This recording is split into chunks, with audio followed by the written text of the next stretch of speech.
while we're waiting for the AR parts to get here, I figure I was gonna make a pot of gravy or sauce, whatever you want to call it. And I don't know if I ever did a video on this. I make this pepperoni gravy, I call it. All I do is add pepperoni in it, but it really gives the sauce a great flavor.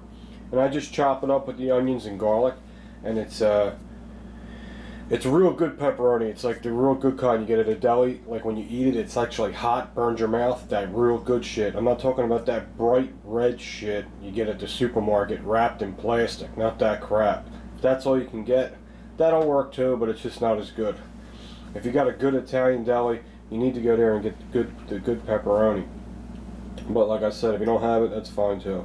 So all I'm going to do is get the pepperoni, and it's going to be a small pot of sauce. So pepperoni, about an onion that size, because it's a small pot, 3 big cloves of garlic. I want to get it all chopped up with some olive oil and butter, and get it going.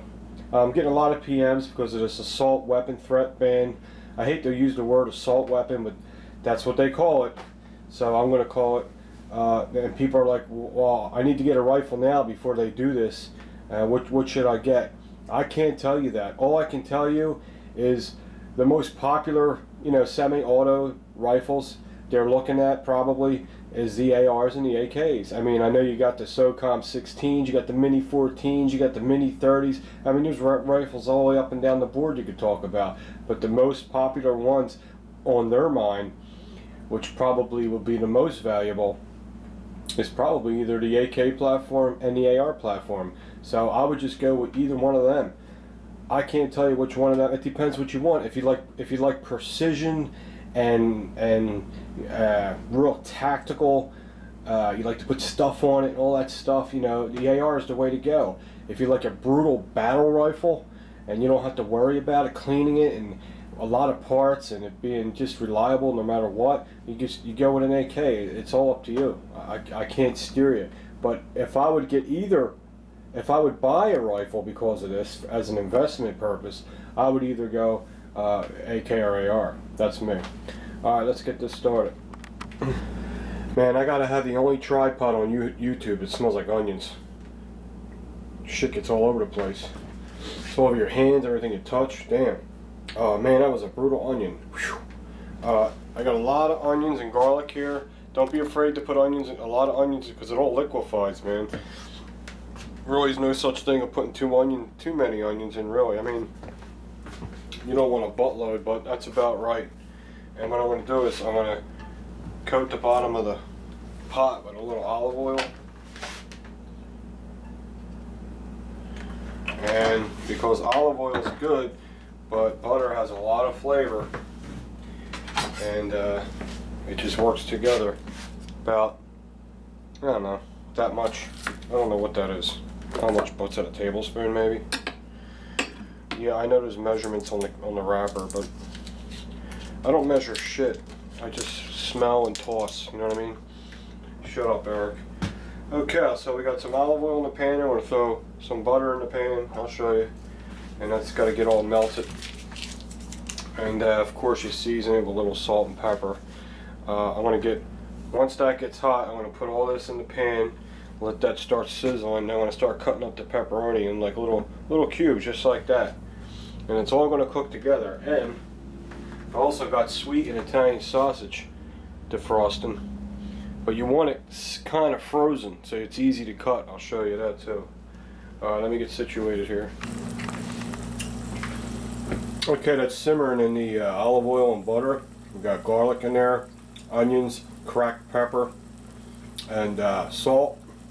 Now I'm going to add my pepperoni in there. Like this, see the cubes? About that. Pepperoni has a lot of flavor. So when it cooks in there for hours, it releases it all through the sauce. You ever watch diners, drives, and dives? All them places he goes, that food, everywhere he goes, even if it's just a hamburger, they're like the best hamburger in town. It's all because these people take the extra time to do a lot of preparation, and it's a lot of work. If you want your food to taste really good and be awesome, it takes a lot of preparation and a lot of work. If you're lazy and you want spaghetti, and you want spaghetti out of a fucking jar, and you think that tastes good, go ahead. To me, that tastes like ketchup and egg noodles. Okay, because once you have sauce this way, you know, it's that shit in the jar. It's horrible. It's horrible. They can't make that good because they don't have the time to cook it long. They just wouldn't be able to do it. They can't produce it like that. This is something that takes a lot of time. So after it's all set up and ready to go, after you actually have the sauce in the pan and it's stirred up, you got to cook it. A pan this size at least has to bubble, low flame. Once it gets to bubbling, once you see it bubbling, like just you see a bubble here and there, like it's semi-boiling, it has to do that for at least 2 hours. At least 2 hours to get rid of that raw tomato taste. You don't want it to taste like tomatoes. You want it to taste like a gravy. And the only way to get that taste is to cook it for as long as you can without burning it. So I don't know if I'm if I make sense to you or not or what. That's how you got to do it. That's why it takes so long. But I didn't even put the good stuff in here yet.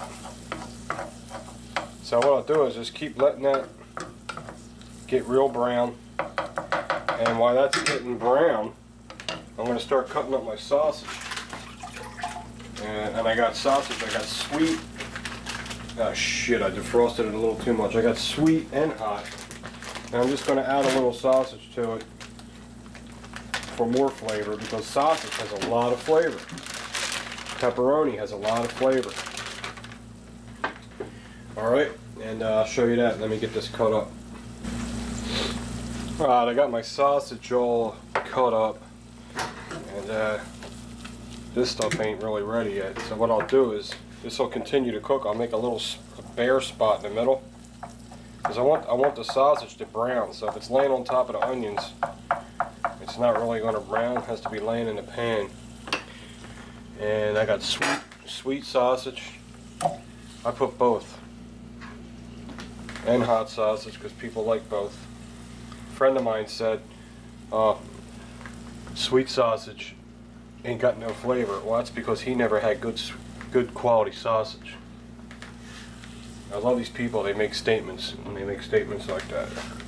Just because they never heard of it, it doesn't exist. Don't you love people like that? There's a lot of YouTube people like that. I never heard of that, so it cannot be right. That's a horrible way to be. You know? Okay, so I got a lot of leftover sausage, so I'm gonna do with that. Anyway, you get my drift. Look at all that flavor. You got onions, garlic, pepperoni, sausage. So it's really concentrated. It's like exploding with a lot of flavor. Probably too much, but by the time you add the gravy in, the sauce, and let it cook for a couple hours, it's going to taste awesome. Now this is what you want to use. It doesn't have to be cento, as long as it's raw tomato cans. Okay, that's from scratch. They're raw tomatoes. That's what you want to use. You don't want to use jarred sauce. You don't want nothing in there. You want to make it, because that jarred sauce, they season it and they put oregano in it and sugar and they screw it all up. You know what I mean? Because they don't know what the hell they're doing. So I'm just going to let this cook till everything's nice and caramelized and brown. If you're new to cooking, you don't know what caramelized means. It means when all the meat is real dark and crusty on the outsides. That's all flavor. That's what all the flavor is. So once that looks like that, I'll put the camera back on. Then we'll add the sauce, Parmesan cheese, and of course season the sauce. You can put beer in there or wine. Today, I don't know what I'm doing.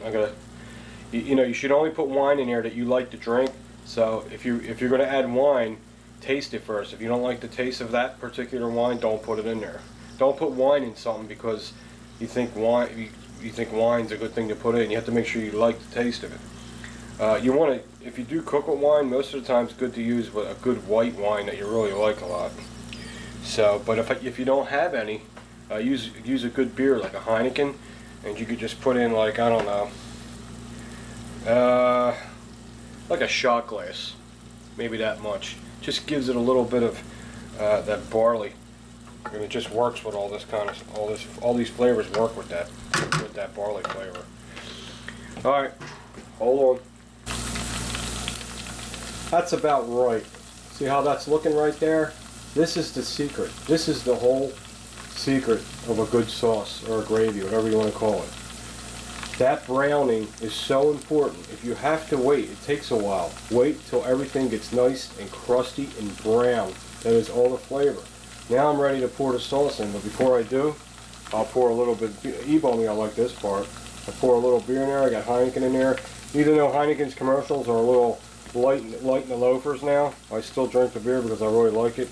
And I could really see Eric in one of those commercials waltzing by in a pink thong. Couldn't you see that? I don't know. Anyway, just get a little bit of beer and then watch. That's all. There's a small pot. See how it fuzzes up?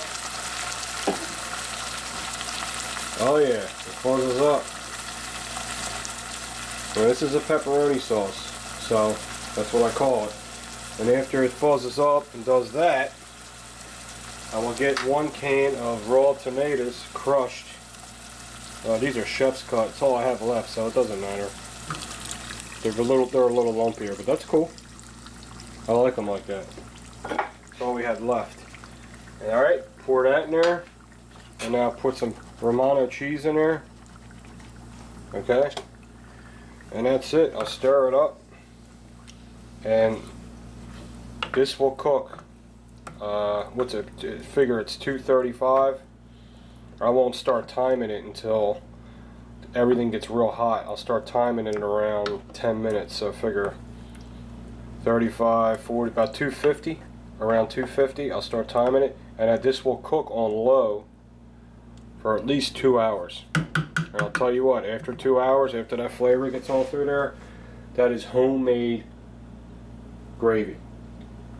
Alright, this is my version. Everyone pretty much does it the same way, but everyone has their own little, you know, a little differentness. But this is the basic way to do it. And that's why when you go to Italian restaurants in the city, like in the cities, usually the sauce is always superb. Because I don't know, I guess they immigrated there. Who knows? That's what I say. But that's it. I'm not going to show you the end result. We're going to have raviolis with it. I got raviolis in the refrigerator ready to go, and this is going to go over the raviolis with the sausage and the pepperoni, and it's ready to rock and roll. So now what I'm going to do is see it bubbling. It's bubbling already. I'm going to turn it on as low as I can go. This is a gas range, as low as I can get it, and just let it cook as long as I can. Alright guys, hope you liked it. See you later.